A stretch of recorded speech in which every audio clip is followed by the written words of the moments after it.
Okay, good afternoon, everybody. My name is Karol Vic, and it's my pleasure to be sharing this session. This is a session, the second session actually, where industrial members of Terena get the opportunity to present themselves. Terena is best known as an organization of national research networks, but we also have associate members, including industrial members. And we are very happy that we have them, not because they bring in so much money, because the membership fee is modest, but because we see their membership of Terena as a sign of their continued involvement with the research and education networking community in Europe.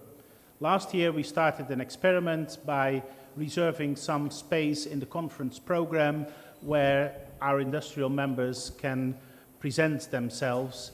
And these two sessions are different from the rest of the program of the conference because the rest is technical presentations about services, but strictly non-commercial. And in this particular session, the companies are actually allowed to do whatever they want to do, including some hard sales talk and explaining that their products are better than the other products of the other companies in the room.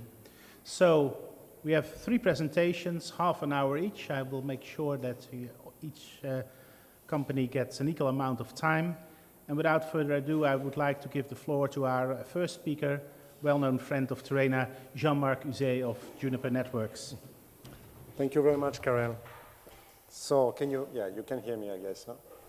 So I'm going to do a presentation today, which is actually something that was prepared by Kiriti Kompela, a Juniper fellow, who exposed his vision about the evolution of the transport infrastructure. It's not much technical, it's actually a bit more about philosophy and some trends we are observing in industry. It's, the goal of this presentation is to generate discussion, not today because I will have no time and we'll be in a rush a bit, but for the rest of the day or tomorrow or any time. It's a very important topic we are going to discuss today, which touch aspects which are beyond the technology itself. So I think the three main starting points are first an observation from the industry that TDM technology is past its prime. It's clear that we don't need anymore the fine granularity of TDM because voice, legacy voice services are moving to voice over IP.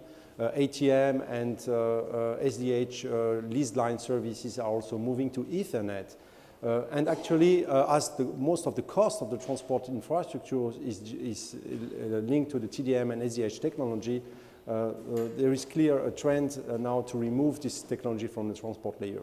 On the other side, packet transport is on its rise. Why? Because there is a recognition that the transport must focus on packets and beneficiate from the statistical multiplexing of this technology. And here there are multiple approaches. Most of the discussion in this area are about comparing one technology to another, and that sometimes provides a lot of confusion in this area. The third point, which is very important, is that there is a real interest in the packet plus packet, better integration, which is another area we have to address here. Again, there are different approaches and no clear way forward. So we are going to try here in this session to share our view about what should be really done in this area. So first, let's start with TDM. And I think it's going to be interesting to look a bit at the history of SDH, just to understand better where we are today and what really should be done, not necessarily first thinking about what should be the new technology, but what is the situation today, what is the real problem we have to solve.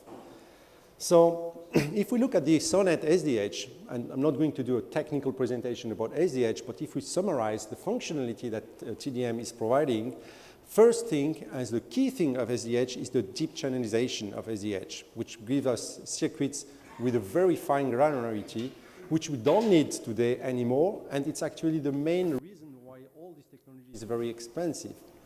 So because we don't need this main capability provided by SDH, there is a strong motivation to change and do something else in the transport layer. For the other functionality, as you can see, framing, management, fast restoration, traffic engineering, and timing are still functionalities that we need, but these are functionalities that could be quite easily moved to a different layer or to different technology, or sometimes also split between a different technology. So the trend in industry, and you can see that vision from many industries, is that we are moving to a new transport layer that is going to focus on Ethernet.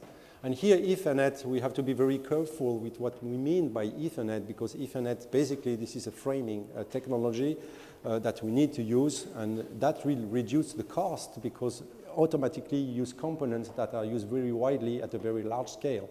So you beneficiate from this scale, and we can really reduce the cost of the infrastructure. But Ethernet by itself and the technology we use here in the LAN is completely different from the one we need to use in the transport. So we need something else. And without entering immediately in a technology debate, we are going to call this the magic layer, which is so the layer that is going to be used to capture the functionality that were in the SDH, like fast reroute, mechanism, traffic engineering, and also other management capabilities. And in addition to that, we need a couple of other things like G709 for better integration with the optical infrastructure. And also in some cases, we need some timing capability on top of Ethernet, SyncE or 1588 or both actually, for some specific application like in the mobile. What doesn't change is fiber and DWDM, which are going to remain. So we need to keep in mind the drivers here. We are talking about cost.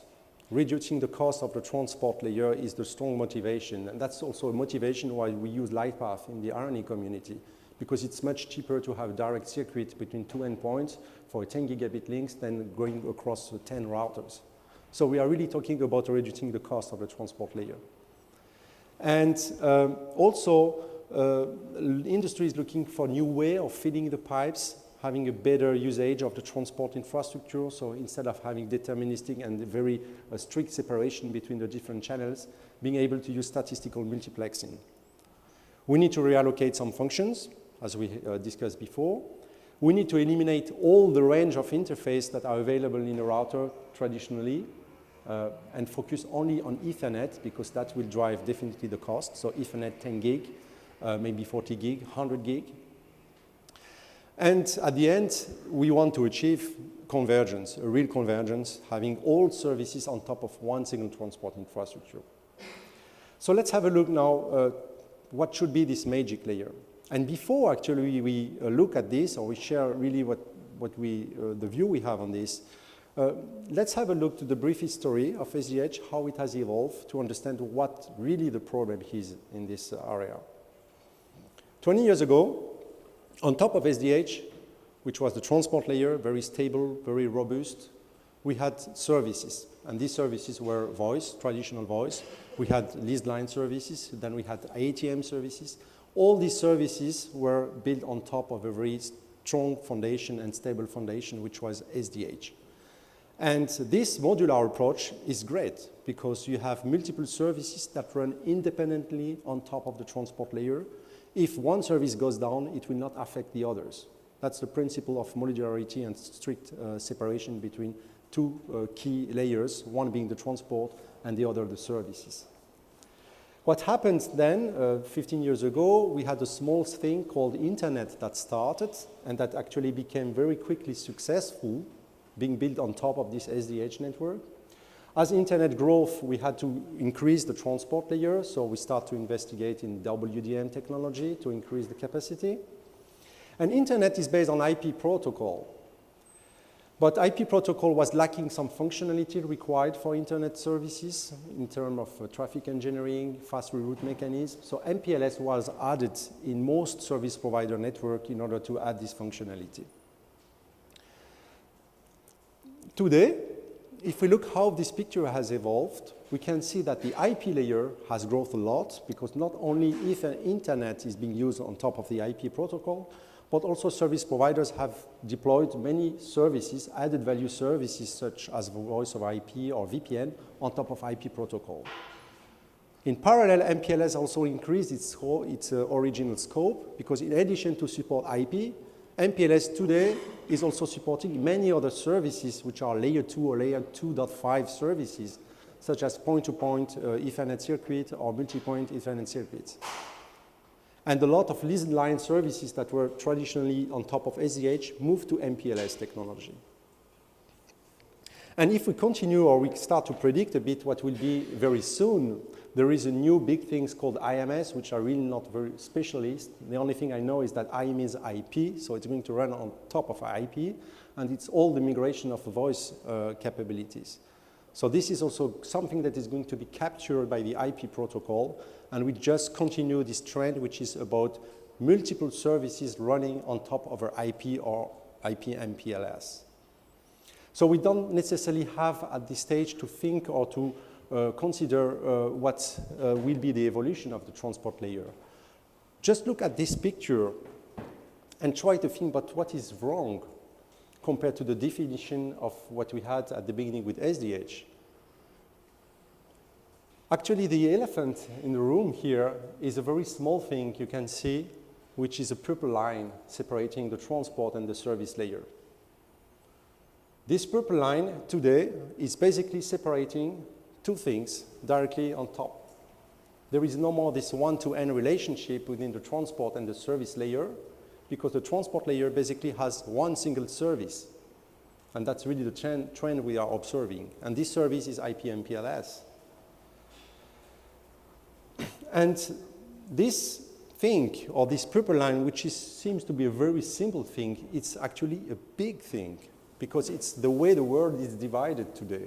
It's not just a technology difference between the transport, it's a philosophy difference. It's an organizational difference. In an organization, you have transport people and IP people. In big organizations, these guys don't talk together. Not only in service provider, also in vendors. These are different people that do not necessarily talk to each other. In philosophy, IP MPLS is a completely different world from SDH. IP MPLS is very dynamic with a control plane, fast change, new services added. SDH is very stable, very static with point-and-click management systems. It's completely different philosophy. In addition to that, we have the regulation also, which completely has, considering differently the IP layer from the transport layer. Some customers have unions that also doesn't allow a guy from transport using IP in his job description. So it has a lot of impact. This 20 years separation has a lot of impact into the organization. So we are talking about a big thing that has to change. And why it has to change? Because in the past, 20 years ago, we had this purple line that was separating transport from services. It had a sense because we have a strict separation. We could support multiple services independently. One crash would not affect another services. But today there is one single IP MPLS service in most cases, which means that IP MPLS has to be as good as the transport layer. Because if IP MPLS goes down, in particular the MPLS layer, all the services are down. So MPLS had to capture all the advantage of SDH in terms of fast restoration, so fast reroute capabilities, so 50 millisecond restoration, as well as traffic engineering. And if you continue this way, that means that probably IP MPLS could be actually much closer to the transport layer than it is today. Because today it's being used only at the service layer. It's completely ignored by the transport layer. But it has exactly the same capabilities and it's actually playing the role of transport. But it doesn't belong to transport.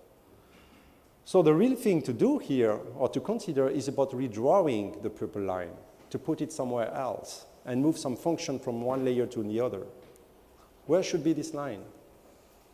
That could be the first idea coming out from this thought, would be to separate the IP from MPLS. Does it make sense? Well, IP and MPLS are very tied together. The success of IP and MPLS is because we had really synergies between the two protocols, because MPLS is using IP as a control plane. So that's probably not the good idea. And to answer that question, we need to look more deeply what we mean by IP and what we mean by IP MPLS. These are more than two things. If we look in details, the IP layer is actually constituted of several different things. The first is that IP is a control plane for the network, OSPF, ISAS protocol, signaling protocol. And it's something that is really common to IP and MPLS because MPLS is using the IP control plane. Then in the IP layer, we have also something else that we could call IP services, policy, and also control plane. For example, BGP. BGP is not something used by all IP nodes. It's used at the edge of the network to exchange services about route and about VPNs. Also, we have many other protocols like SIP, which is an IP service protocol, right? Which are not used by the transport. They are only used by the edge. Then we have the IP data plane. And in an IP MPLS backbone, the IP data plane is only used at the edge again. It's not used in the core. And finally, the MPLS data plane, which is the transport data plane being used to reach two endpoints in a backbone. So if we separate in 4 different things, then we can draw a line which looks better.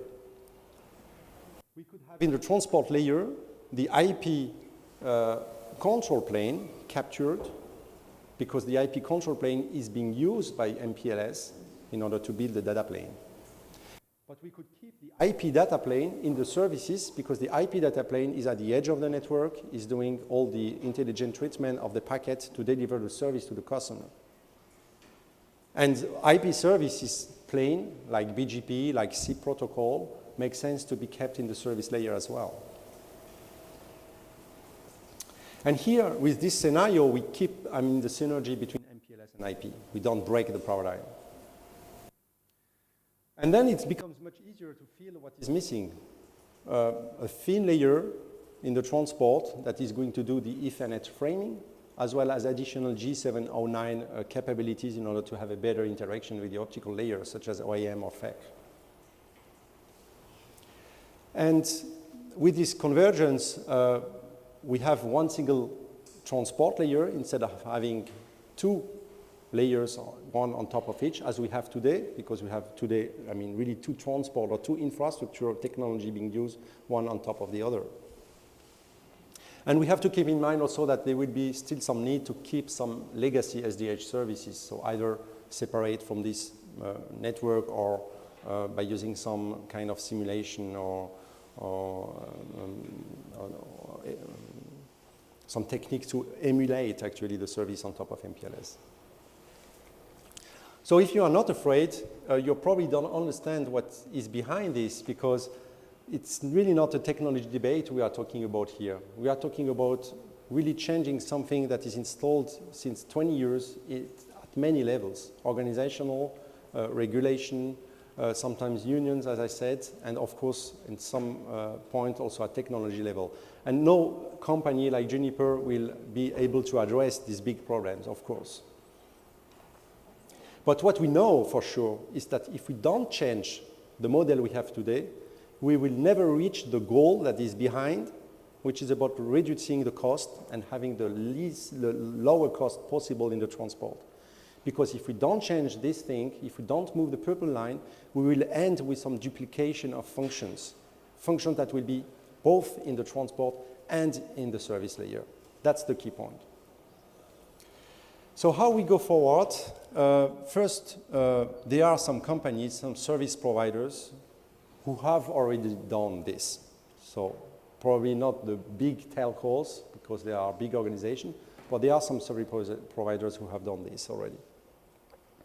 And the question we can ask ourselves when we start to think and go in that direction, and in particular for the transport people who has absolutely no knowledge about IP and MPLS, is IP MPLS feasible or suitable for the purpose of transport? That's a fair question. And that brings me to the second point. Here I want to go in more details, which is about the trends towards packet transport. Because now we are going to talk a bit about different alternatives, and probably it's not exhaustive, but just to give you an idea, I think we have at least to go in more details with the 2 first ones, which are PBT or PBBTE also, as well as the TMPLS, which evolved to MPLS-TP. Why they are being explored, what problem they are solving, and what lessons we are learning from this work being done in the standardization bodies and with some vendors' implementation. First, with the PBT-PBBTE, which is a work that is happening in different areas. In the IAAA, The work that was conducted was actually think about how we can move from a data plane driven approach to a more link state protocol, actually not, to a routing approach, which ended with the leveraging something that we have used in the IP before, which is a link state protocol based approach. And ISAS was actually the protocol being explored by this group because obviously ISS already exists. And on the ITF side, the work that was done was about how we can move from a traditional connection-less oriented Ethernet that is being used in the LAN to something more connection-oriented, because in the transport layer, we definitely need to have a connection-oriented technology because we offer, among different things, point-to-point circuits. We need also other things than that, like multi-point to multi-point. But we need connection-oriented paradigm. And so the approach here was to follow and leverage the protocol suite of GMPLS, in particular our SPF ICS for the control plane and RSVPT for the signaling part. Without going in details, what is interesting here is that in both efforts, they are looking for dynamic protocol, which is something new in the transport layer, because it was always static before. The other thing interesting here is that we get from transport people, because the transport people are working in this area, the validation that the philosophy we have used many years ago, we started using the IP and MPLS, is good for transport service or transport services, in the sense that in transport technology.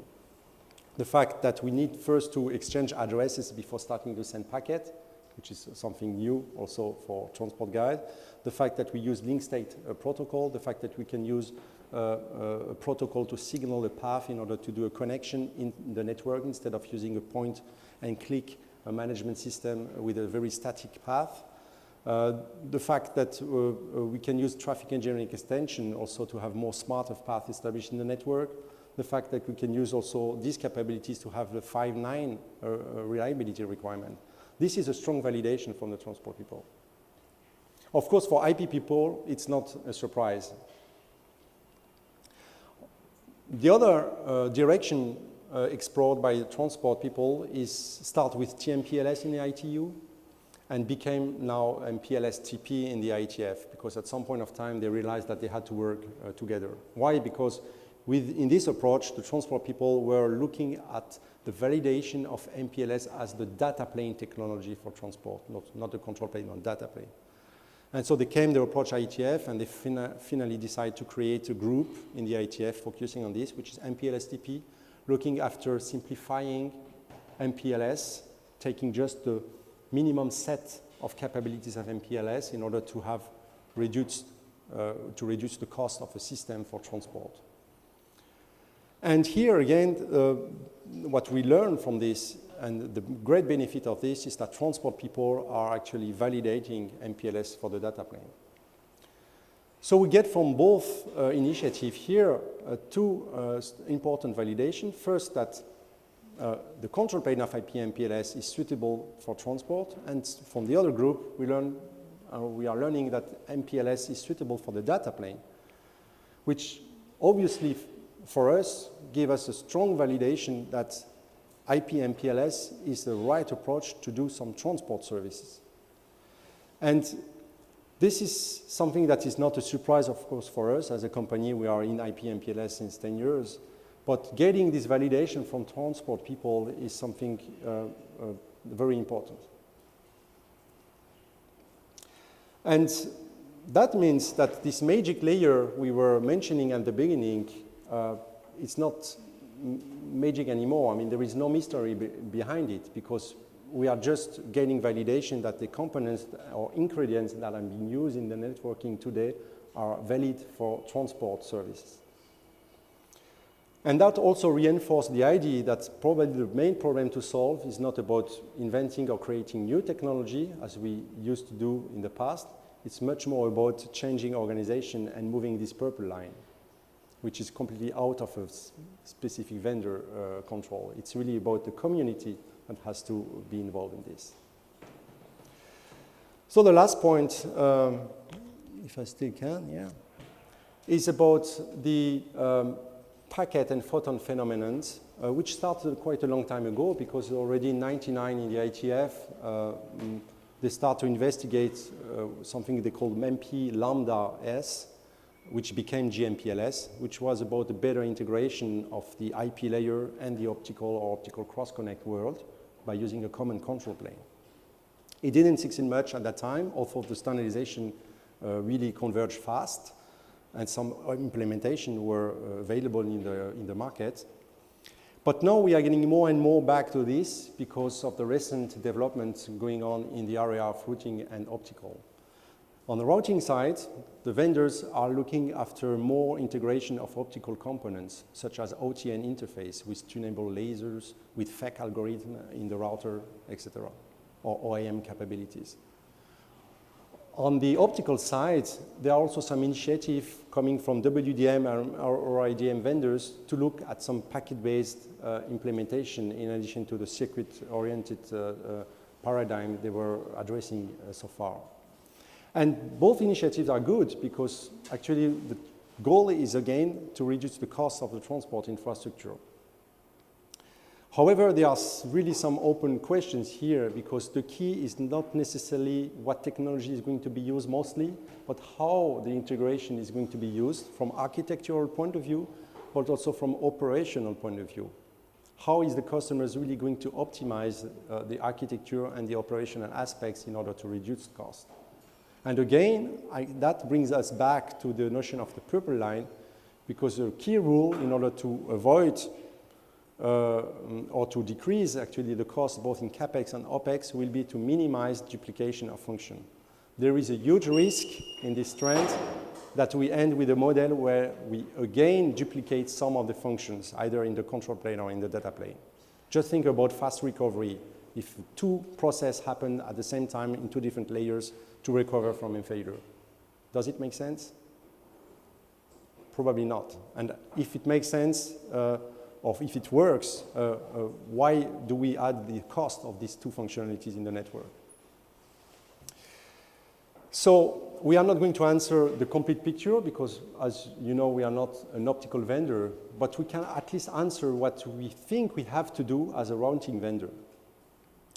And we believe that there is now a need for the industry to have routers which are more focusing on transport layer, because again, the goal is to reduce the cost. How do you reduce the cost? Some people say that to reduce the cost, you need to simplify the control plane. Really? Does the control plane cost so much? The control plane exists already. We talked about IP and PLS. There is nothing new or much new to invent. The reduction of the cost is more on the data plane. We need to build systems purpose-built for the transport layer, which are cheaper. And how do you do this? By simplifying the function. Today, a router can do transport, but it can do a lot of other things and provide a lot of IP services. So there is an opportunity to reduce these capabilities in order to reduce the cost of the routers. Also, removing all the flavored interface to focus only on Ethernet. This is also something that is going to reduce the cost drastically. And for the integration with optical, two key components here. One is the G709 and the optical integration, OTN interfaces, and the control plane with GMPLS. So in that scenario, the transport router will be the midpoint between packet and photons. So that brings me to my conclusion. As you have seen, we have, really covered a big scope here. But why? Because in many cases, we just focus on comparing technology one to the other.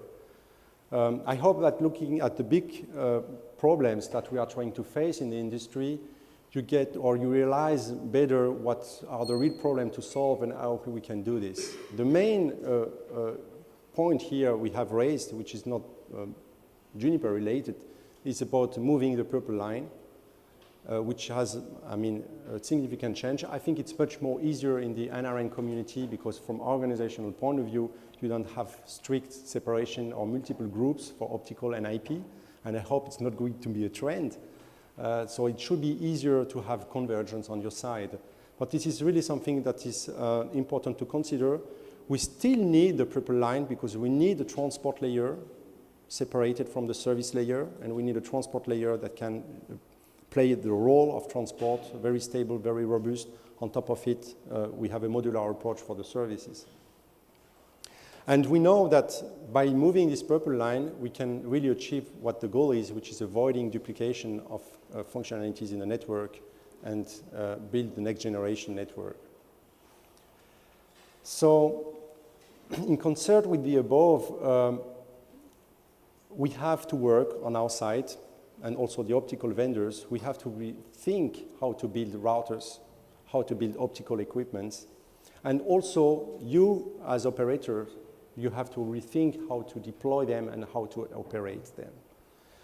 The good news in this is that we get today, with all this activity going on in the standardization and in the industry, we get validation that from control plane and data plane, we have validated technology ingredients that make this thing work. So the problem is not so much from technology point of view. It's much more about building systems that actually reduce the cost according to this new paradigm, and it's about how you deploy and operate them. Thank you very much.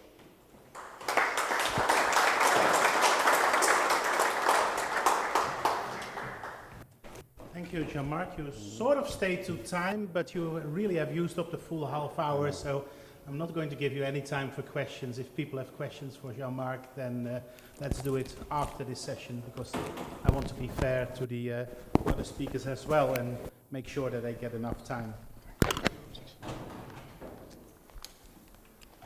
So, our next speaker will be Bart van Aanholt of Level 3 Communications, also faithful member of Trainer. The floor is yours. Thank you. Good afternoon, everyone. Can you hear me? Yep, good. I would like, first of all, to introduce myself. My name is Bart van Aanholt. I work for Level 3 Communications. I hope most of you, that starts to ring a bell when you hear that name. I'm a director of sales, and I'm responsible for an area of customers in the Nordics, the Benelux, Spain, Portugal. But also, so there are several account managers working in that team, but also I have an indirect responsibility for all the academics. I used to be responsible as an account director for that team, but that's now been taken over by David Hutsenbout. He's now the commercial contact for Level 3 Communications for all NRANs in Europe, and he's being backed up, let's say his technical conscience is Alex Koistra, who takes care of all. So if you have any difficult questions after this presentation, Alex will be the one to answer them for you. So what I would like to touch on today is, I wish, Kyle, you would have told me earlier that it could have been a hard sales pitch, because I focused on just some general information and not on a hard sales pitch, so don't worry, it's not going to be a sales pitch. What I'm going to touch on today is what is CDN and why do people use it. As you might know, Level 3 started providing CDN services about 2 years ago by taking over the Sevis content delivery network. So I want to touch a bit first on why Level 3 initially entered the CDN market and why other competitors entered that market as well. After that, I'm going to touch a little bit on a case study on a project we did together with the European Space Agency and tell you a bit more about the details behind it. And afterwards, I'm going to do a Q&A, which actually, it's important you stay awake because I do have some questions for the community myself, so hopefully we can have an interactive discussion after the presentation. So let's step back and let's say why in the end or in the beginning CDN was invented. How was the original, I mean for the people who don't know, CDN content delivery networks, how was that content brought to the end users initially? Initially there were large co-location facilities where a lot of server capacity was stored, And they required a large fiber connectivity to the internet to reach the ever-growing community of users on the internet. That was a traditional way, but the end users, as the content grew so significantly that there had to be, people were thinking about a more clever way to bring that content to the end users. That's why CDN in the beginning was invented. It made sure that on the cloud itself that we call the internet, the data was stored on several, let's say, server clusters, so that made sure that the content providers needed smaller colo facilities with smaller server capacities, needed smaller connectivity to the internet to serve all the hundreds of thousands or millions, and in the meantime it's already 1 billion users on the internet. That initially was the principle on why CDN was invented and why people started using CDN. So what does CDN provide you? In principle, it comes down to what I discussed in an earlier slide, is it gives you scale. So you can deliver more audience without the commitment of larger capacity and more architecture. So instead of just ramping up all the server parks in one location and getting big pipes to the internet, you distribute that content over the internet in server parks of a CDN provider. It makes it more efficient. So it's faster delivery of content. Because you distribute the content already over the network worldwide, it's closer to the end user, so they get faster access instead of having to go all the way back to the original storage. It's resilience. Because it's stored on so many different server farms throughout the internet, it's much more resilient. If one of the servers fails, the other one will take over. So it will give you a much more resilient solution. And of course, not least important, cost. I mean, Jean-Marc already mentioned it. Cost is key, of course, in these type of solutions. And because you do not need to invest as much anymore in the hardware to build up the server parks, and more importantly, the internet pipes to the internet, which probably are not always used at the same time as much so that all the pipes are full, it will save you cost. In short, CDN is a cost-effective, faster and more efficient way to deliver the content to the end users. So let's take a step back. What's driven the CDN creation initially? I mean, the first few points you will probably, or for sure, know much more about that than me, because the first one I wasn't even born. But it just shows you, first of all, in the next slide I'm going to touch on the content, but this is with regards to the developments of the end users. So what started as a few computers connected to each other and the first ISPs going live, in 1995 there were about 16 million of users, which was still okay because websites were hosted at central locations, there were reasonable pipes, the applications were not that bandwidth intensive, so that was okay for them. But then if you look at December 2008, the internet hits more than 1 billion users. And they're all, and that number is ever still growing. I mean, the regions that are not yet that well developed with regards to broadband are now starting to grow as well. So the amount of users will only grow significantly. That's step one.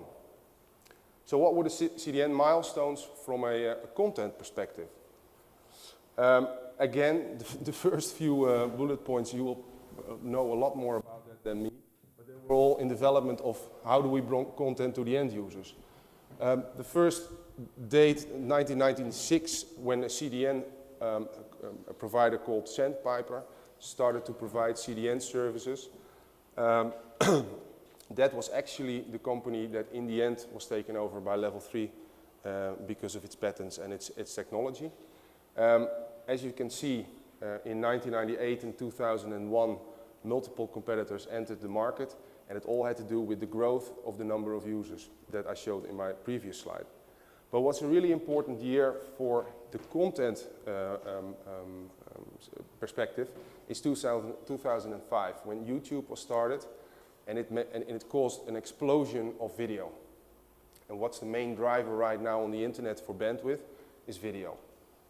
2007, the first stream full-length program was shown by ABC in HD. The only issue back then was that not a lot of people were able to see it, but at least it got started. And that made sure that even even more bandwidth was required per stream or per video link. April 2008, the BBC iPlayer has 21 million requests per month, and that number is growing 20% month on month. And if you know what a stream of the BBC iPlayer causes on the bandwidth, you know that the amount of bandwidth worldwide is just significantly growing. Just want to give you a view on the amount of bandwidth that's being used. January 2009, Obama made his inauguration speech, and CNN ran for about 1 million concurrent streams at the same time over the internet to the end users. So that were multiple millions of users and 1 million concurrent streams. If you look at the total amount per view, I mean, it's just exploding. And it's only going to get worse or better, more and more. So what I'm going to do now is I'm going to give you an overview of the CDN market. The first slide, I'm going to touch a bit this slide on the segments. And the second one, I'm going to touch a little bit on how we see the growth of this CDN market in Europe. What we found out, or what's probably well known, is the media and entertainment and broadcasting group take care of 40% of the CDN needs in Europe, and that all comes down to video. Other segments that are interested in this CDN proposition is the software industry, because of the patches that need to go to all the end users. For example, Microsoft needing to offload their Tuesday patch to all the end users. So they have a really big interest, and the gaming industry. And from gaming you can have the low bandwidth easy games or the multimedia games that are streamed. So if we look at the CDN market forecast, how do we foresee it? From 2008 to $171 million, and it's purely for Europe, to more than double in 2010, and the growth will be significant after that year. What will be the key drivers of this growth? It will be the consumers just driving the broadband traffic by increasing use of video. That's as easy as it is. The two major areas for growth, as we see it, are the UK and Germany, but it simply has to do with the amount of the population and the amount of mature broadband connections in those countries. So just to touch a little bit on, you probably know Level 3 as an IP and transport supplier in the world. We have our own network in Europe, we have our own network in the US. So what we did in principle is we put our caching, our streaming and our storage services on top of that network. But of course that leaves out the Asian Pacific region, which is a pretty important region when it comes to end users, and it becomes more and more important. So what we did there is we leased capacity to Asia Pacific and put service in there as well to really have a global CDN offering. The facts that you see mentioned below just give you an indication of how big the network is where we built all those servers on top of. So that brings us to the case study to European Space Agency. About 1.5 years ago, we had some conversations with ESA with regards to the issues I mentioned before already.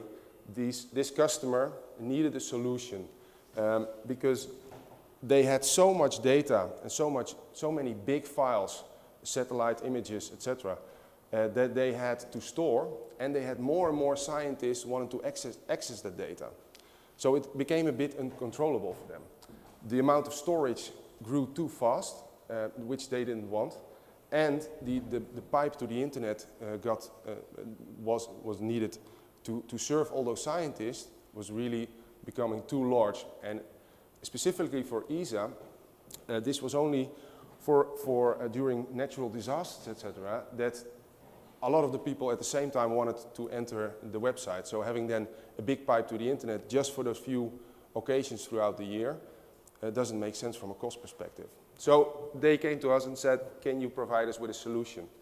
And in the end, we provided them with the storage and the caching solution, so that they now use the level 3 CDN infrastructure to disseminate the large data sets to users and the scientists around the world who want to access the archives and the data of the European Space Agency. Just to touch a little bit on the technical background, I'm not going to go into all the technical details because that will go too far for this meeting, and besides, Alex will know much more about that than me. But in principle, it were satellite images, and the files were about 150 to 400 meg each, and they wanted to put them to give the scientists worldwide access to those images. So in the end, we stored them, and in case of natural disasters, we cache them in our network so that all scientists from all over the world can access that data.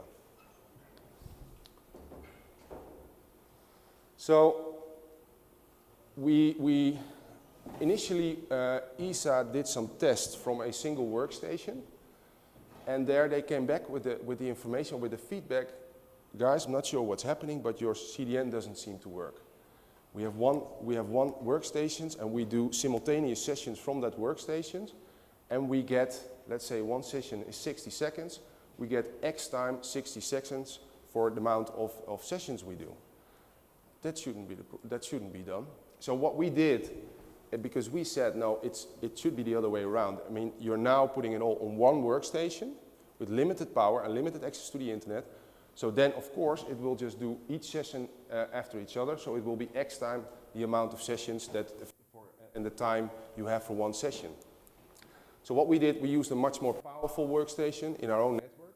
And we did the same test. And we got better results. But in the end, what we made clear to ESA is that if you use 80 workstations in 80 different locations and each session takes 60 seconds, those 80 sessions will take in total 60 seconds because you do 80 sessions from different workstations. If you do them all from one workstation, it will just add up.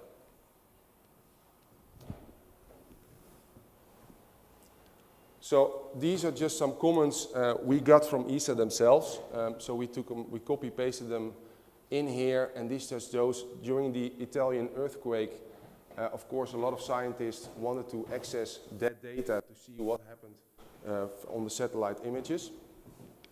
So what we did, and what they said is that they, because of putting that information on our platform, they got very high availability of the service, which is critical during this crisis situation. And that's exactly what they wanted to achieve and couldn't guarantee anymore on their own platform. And they got very fast access to users all around the world to get those images from the internet, instead of queuing up from all over the world to get to their own system.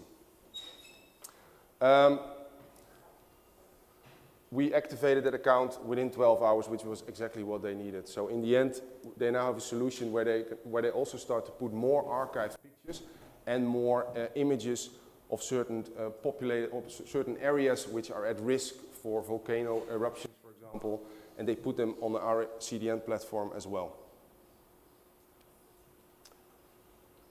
So, I guess that was it from my side. What I would like to know, if you have any questions, but what I would also like to ask you is, do you think that from this community there will be a need for these type of services? So building it yourself or working with a CDN provider? And I'm hoping to hear some more feedback from you on that. Yeah. Yeah, we at SurfNet have all our... Wait till you get the microphone, otherwise people remotely can't hear you.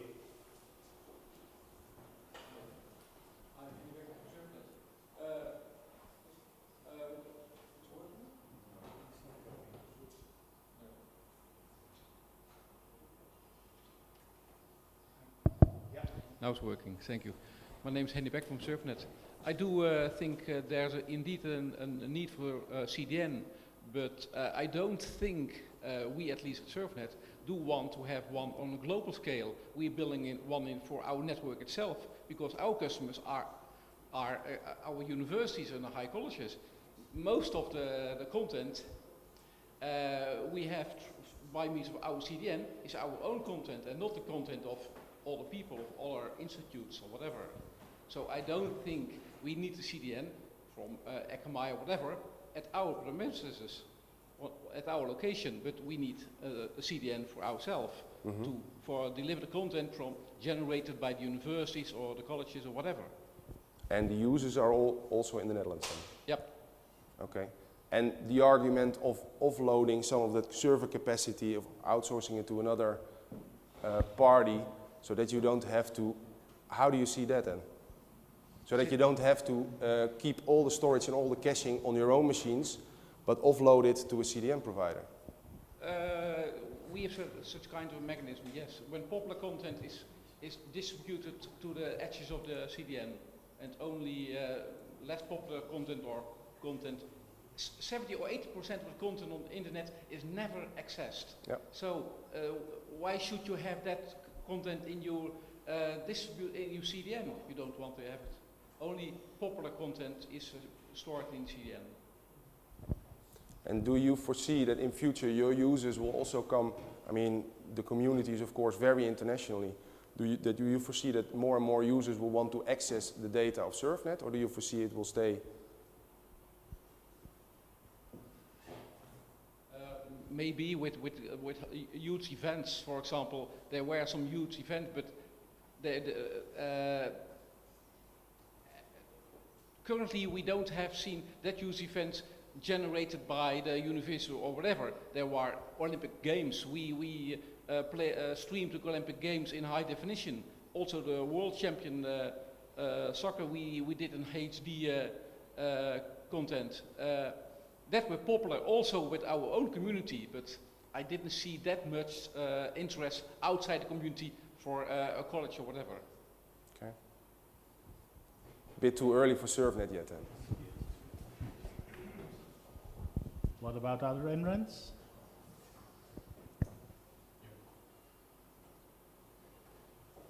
Over there. Jean-Paul Guignier. Jean-Paul Guignier, let's say from Renater, for instance. What about if I have universities willing to, I would say, publish their content through CDN for our community, you see, but on your infrastructure, because it is on your infrastructure, okay? So we might have a bottleneck between Renater and your infrastructure at some point. You see what I mean? Because we are forced to use your infrastructure somehow, your basic transport infrastructure. In principle, you use your own infrastructure and we put it on the internet. And where your users take it from, they will also they will always exit it through the internet. Okay. Right. And second question, sorry. Yep. Second question.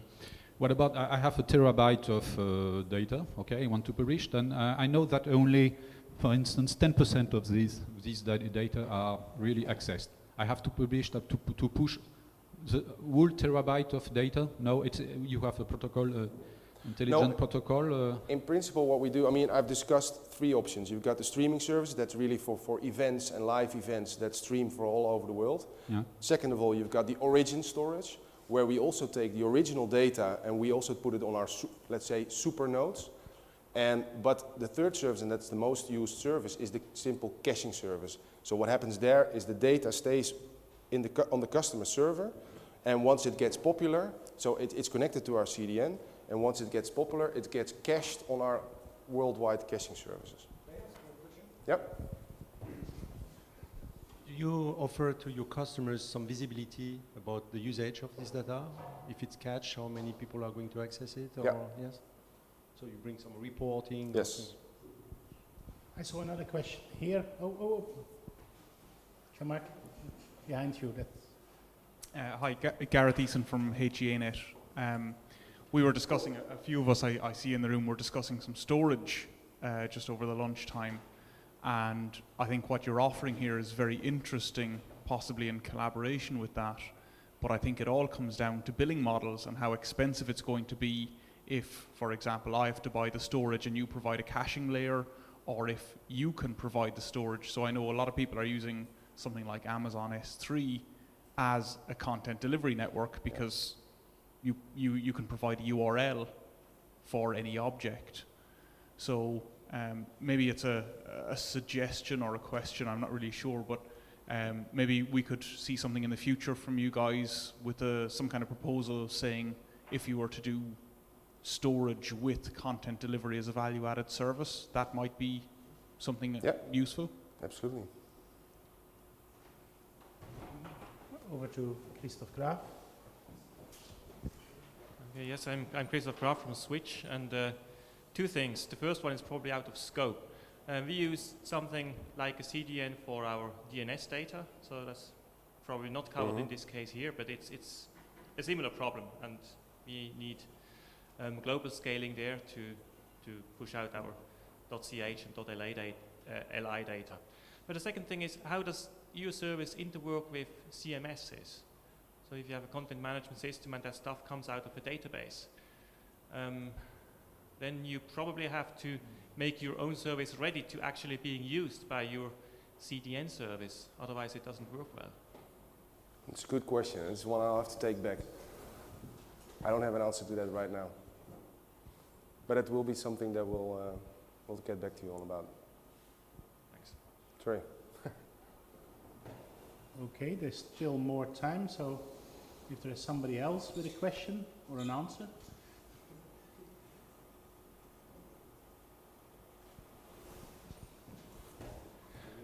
Jan Grunter at Zesmed, it's more a comment than a question. Now, let's say, actually, many NRNs are changing scope from being, let's say, network providers to e-infrastructure provider. And it means integration of network, storage, and computer facility. And now in CESNET, we are working on more or less concept of the storage and content delivery, and of course, the economy is the key. So we first most likely will come with the proposal what would be the cost if university and CESNET would do it ourselves, and then may we ask for offer if we want to outsource it, and they most likely we compare the solution. But problems in my country is that we fall less focus for customers in our country because the language issue. Yep. For our case, it could be for Slovakia as well.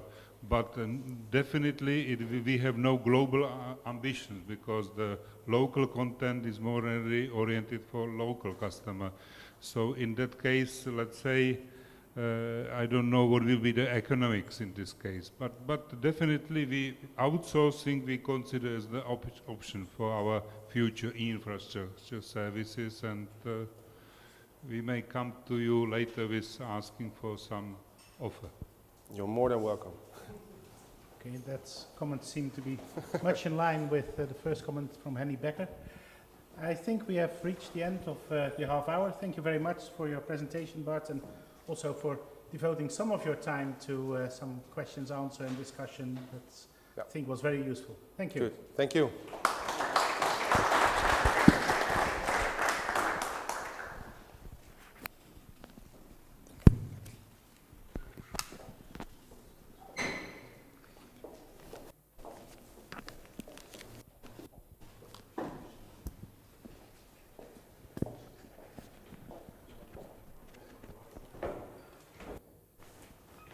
And then we come to the final presentation in this session, which will be presented by Yves Poppe from Tata Communications.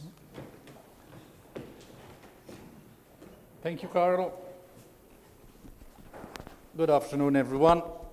My talk, I would like to concentrate on the basic layer, which is your physical infrastructure. We're all talking about higher layers, but if the layer below doesn't work, nothing works on top.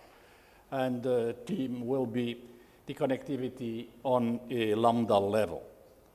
So first of all, allow me to say who Tata is. So first of all, I'm Yves Poppe. I used to be with Teleglobe, which in the old days was a monopoly carrier in Canada. We went through different ownerships, including Bell Canada, and now we became part of the Tata family. Of course, you know Tata much more for the Tata Nano, the famous $2,500 car. you know Tata because they bought the Chorus Steel, the British Steel and Hohovens from Holland. If you drink Tetley tea, that belongs to Tatla Tea. If you go to the Taj Hotel, that's part of the Tata family.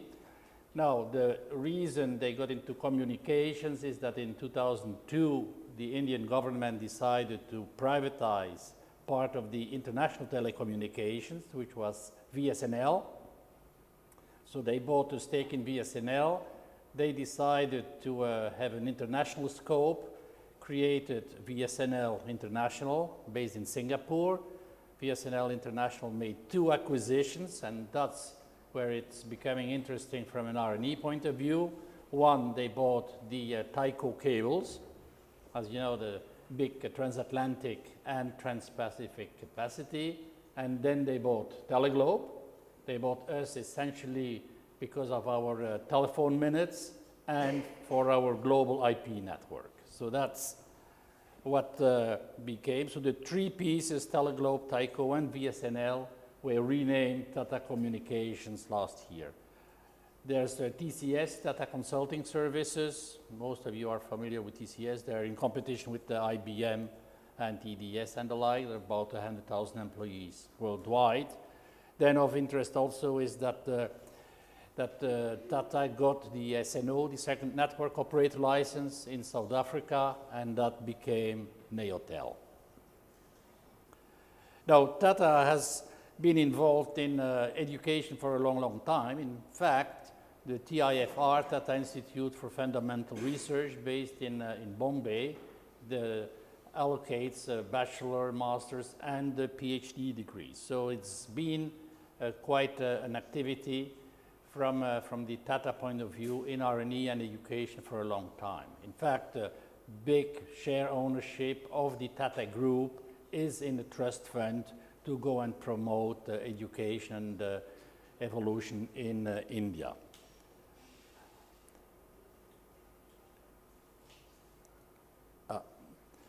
An interesting point also, if one looks at the radio astronomy, which we are quite interested in, the National Center for Radio Astronomy in India, which is near Pune, which is about an hour flight from Bombay. It's also involved in the family, and obviously if you want to do a very large baseline interferometry, you need, again, high bandwidth. If we look at the high energy physics, everyone wants to connect to CERN, and there again, you need that very high bandwidth. If you're into global education, global bandwidth. And I took this example of Qatar Foundation because we're providing east and west connectivity from Qatar, one via the Atlantic and one all the way back via the Pacific, which proved quite useful early this year when there were a couple of cable breaks of Italy. The year before, there were 2 cable breaks just off Alexandria. In fact, the flag and the CMV3 went down. Then all the traffic went the other side. Also implies to the internet. So one of our major sales argument in selling IP transit, if you can go east and west, basically you circle the globe, and if you cut one direction, it can go the other. Also, Qatar is quite an interesting case because a lot of American universities are present there. I don't know if any of you had a chance to visit Qatar Foundation. It's quite a huge institution, and after September 11 in 2001, a lot of students of the Arabic world still wanted to have American education, but with the visa issues, etc., it became more difficult. So a lot of courses now are given remotely in these regions. On top of that, students now are consumers. So students expect to have the same service if you are locally on campus or if you are off campus. And education, as you know, became a competitive business. If we look at the research, pure research, again, the same principle applies. The Qatar Science and Technology Park is a prime example. Of course, being an oil-rich country, their center and axis of research is energy related, and that explains, of course, the presence of Conoco, Philips, Shell, etc. in these research centers. You also have on the technology centers companies like Cisco, Microsoft, etc. If one continues, one of the recent examples is the KAUST, King Abdullah University of Science and Technology, which has about $1 billion endowment. They're building a brand new campus not too far from Jeddah. And again, if you can look them up on the web, it's quite amazing. In fact, for the physics, they're putting up, as we speak, a 10 gigabit connection, which will go from KAUST all the way to the Netherlands in Amsterdam. So they'll have a 10 gig. So they're not backwards, on the contrary. Another interesting project is the square kilometer array, again in the astronomy, and there basically you have South Africa and Australia, which are in competition to get the final contract for the SKA. And basically what it will be a central circle, if you want, about 5 kilometers of antennas, plus other rings of antennas around it. Again, goal is to create a very large baseline in order to look further in space. There are two preparatory phases before that famous SKA gets awarded. One is a project, two test projects, basically one in Australia, one in South Africa. The one in South Africa is Meerkat. The one in Australia is ASCAP. Now, if you look at Meerkat, they build it up in a remote part of Northern Cape. Obviously, you need to have radio silence when you do astronomy. And the big thing was to build fiber from that center all the way to Cape Town, where it connects into a TENET, which is the South African R&D network, as you know. And again, what they need is, first of all, the local access, and that's through Infraco, which is the South African fiber provider, where we are involved also. And again, then they need to go further. And again, you're talking gigabits. If you look at the Australian implementation, they put themselves up in Western Australia, obviously also in the middle of nowhere, and they, through AARNet, they will have a fiber connectivity. And again, if you look at these data rates, it's quite impressive.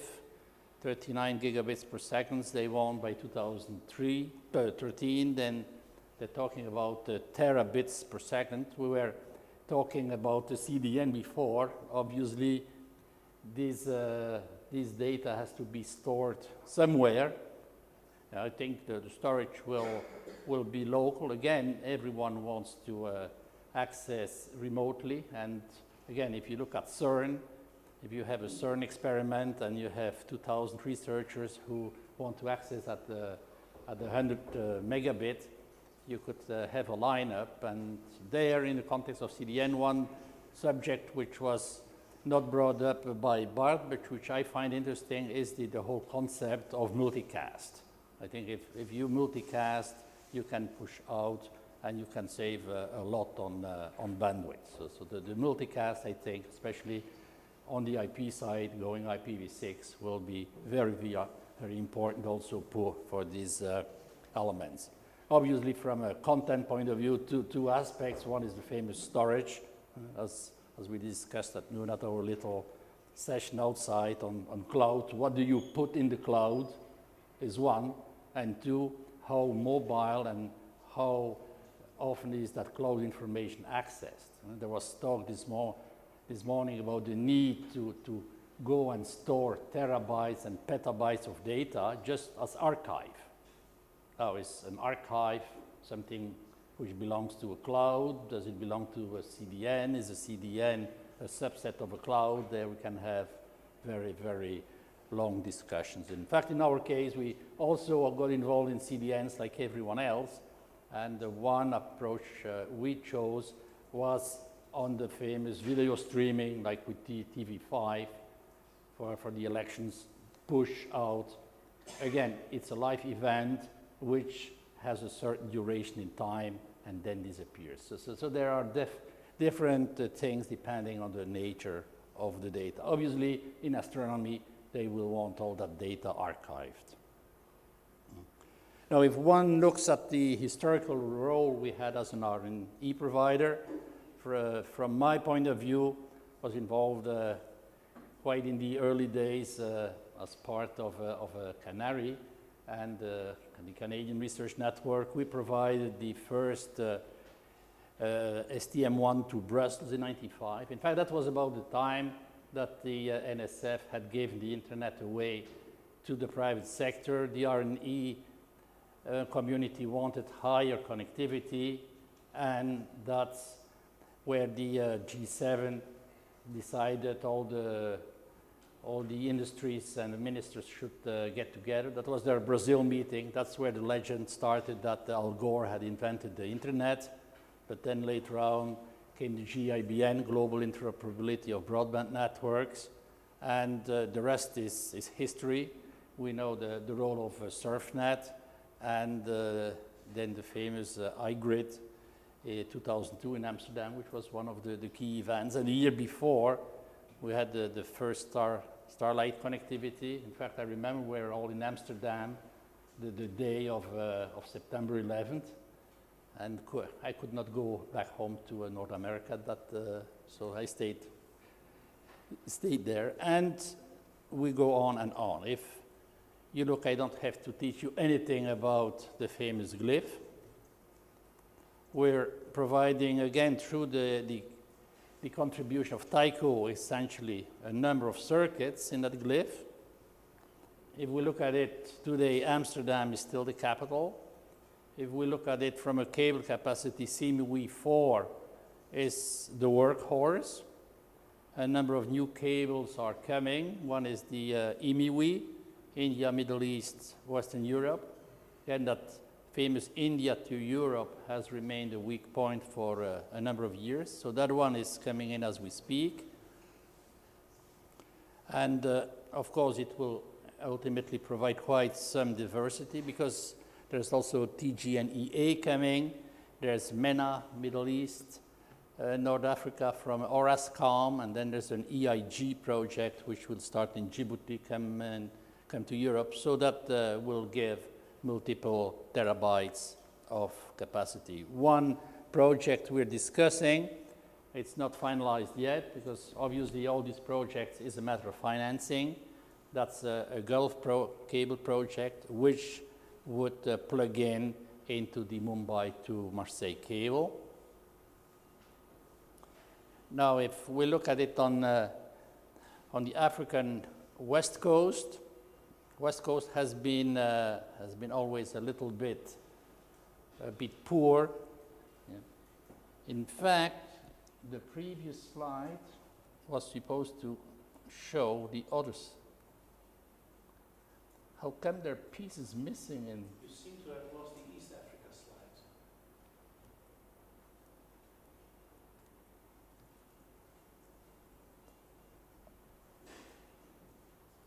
I'm sorry, it is shown on the web. It's on the web. On the web you have, yeah, because here I think some people went missing. Somebody stole it. That's true. It was maybe the information was confidential. So what you see here is the East Africa cable. That's the CCOM, which goes all the way from South Africa with stops in Tanzania, Kenya, Mozambique, one on Madagascar on the other side, connects into the India to Europe cable. So what I wanted to say on the West Coast, there is a problem because you traditionally have only one cable there, which is the SAT3, which is extremely expensive. In fact, Telegeography gave a statistic a couple of weeks ago, how much capacity can you buy for $15,000 per month?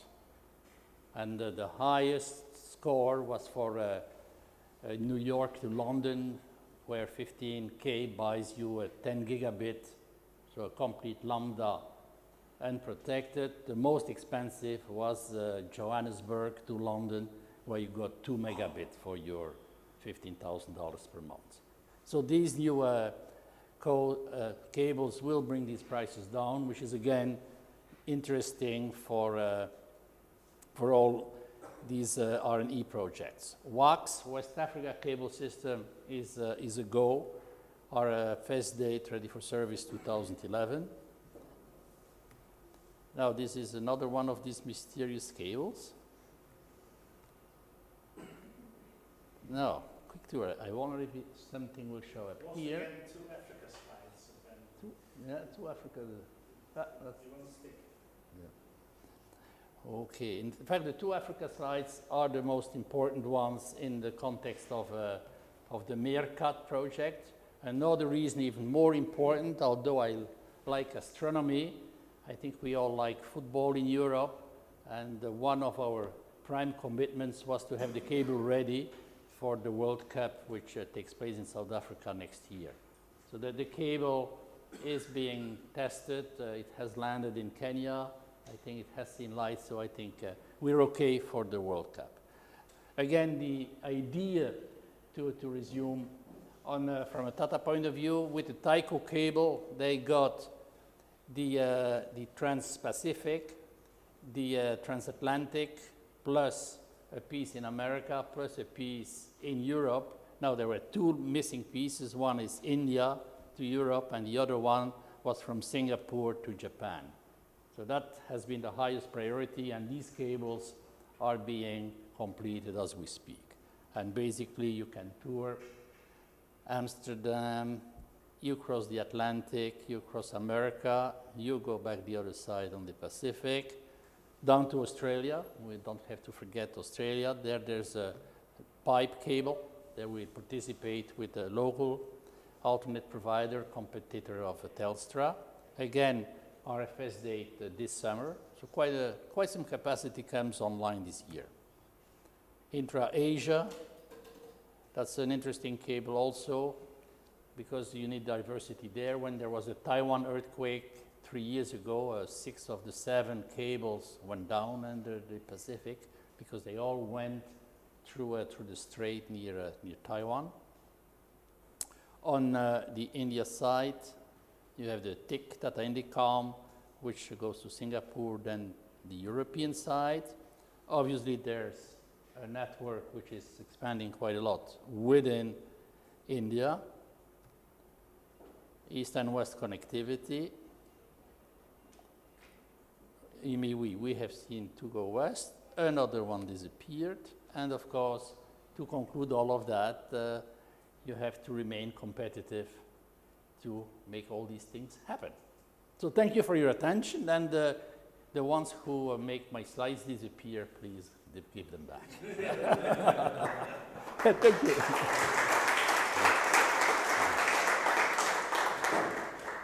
Thank you very much. There is still some time for questions.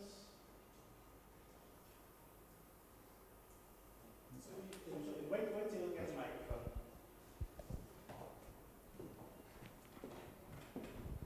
Yves, perhaps this was in the missing slide.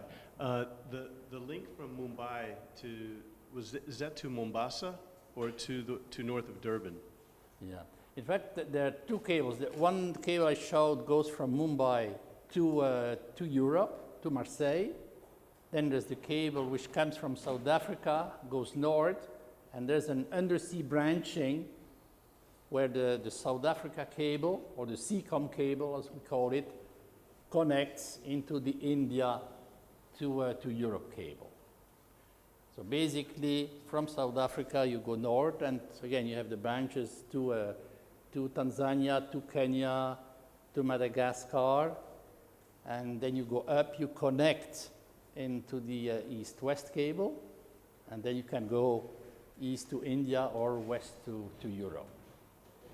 So basically today you can buy capacity from Kenya to Europe, you can buy capacity from South Africa to Europe. That's true. These are, Just trying to help you, but it was, okay. I've got the slides here in front of me. It was perfectly correct what you said about the corrections there.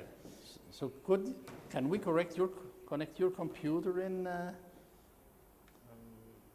In think the so. system? No, doesn't work. Yeah.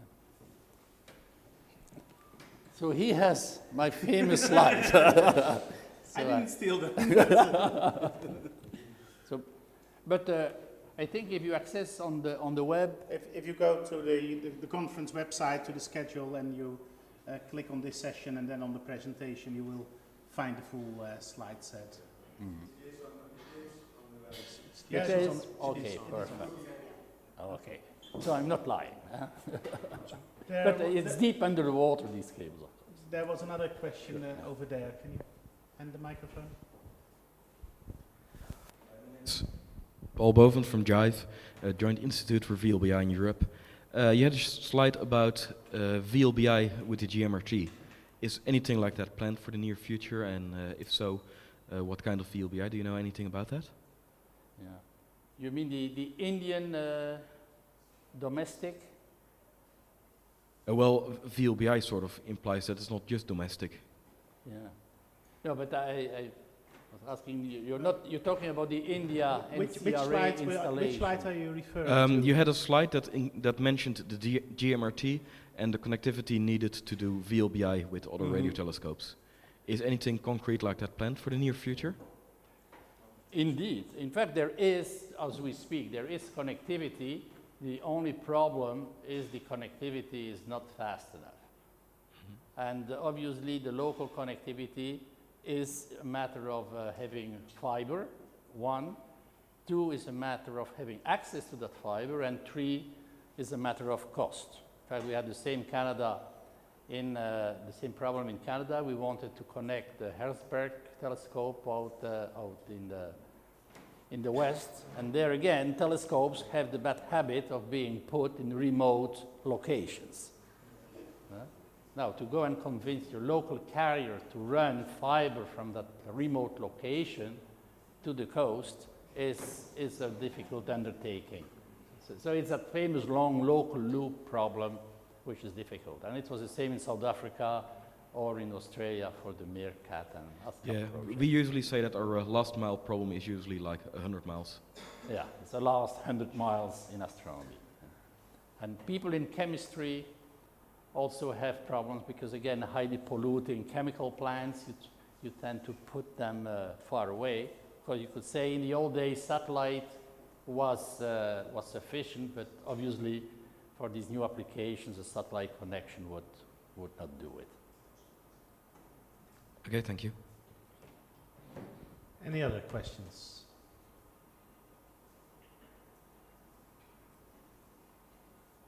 No? Okay, then I would like to thank again all the speakers and all of you for coming to listen. We are now going to have a coffee break, but I would like to remind you that we have quite a large poster exhibition in the exhibition hall. And during this coffee break, the people who made the posters will be standing next to their posters to provide explanations. So this is your last opportunity during the conference to see the posters and speak with the people who produce them. I would recommend that you take that opportunity. Thank you very much.